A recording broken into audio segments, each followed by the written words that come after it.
Почитувани колеги, барам точката 19 од дневниот ред да биде повлечена и се повикувам на деловникот според член 77 кој ме го возможува тоа да го побарам од вас.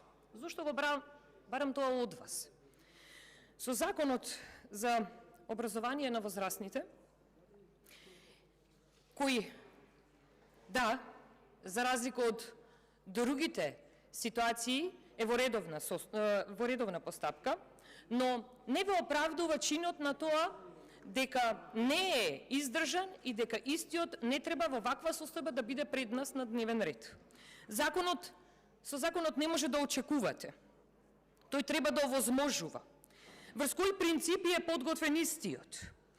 Во постоечкиот закон, надлежностите кои денес ги имаат Министерството за образование и наука и Министерството за труд и социјална политика, вие во новиот закон ги немате истите. Што правите доколку не достигаат лица со посебна подготовка за работа со возрастни? Хаос повторно да има, предвидувате, бидејќи тоа е за вас новата реалност во која живеете, посебно во секторот образование.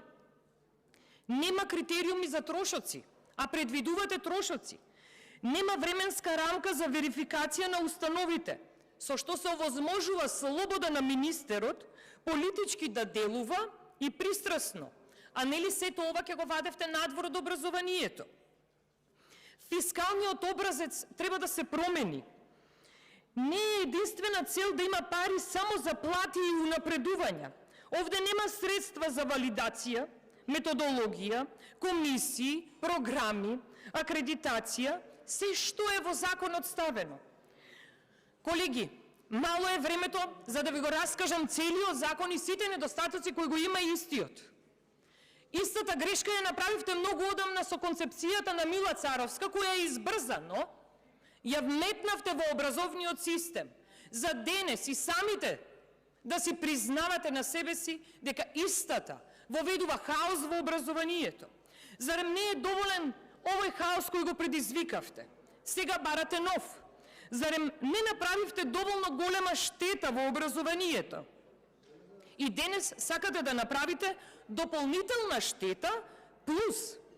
Зарем немате одговорност во себе спрема сите ученици и наставници? Едните немаат учебници и учат од некакви материјали спротивно на закон, и наставниците што изготвиле според закон одредени наставни планови и програми, вие сега со нови насоки ги терате да го кршат законот за основно образование.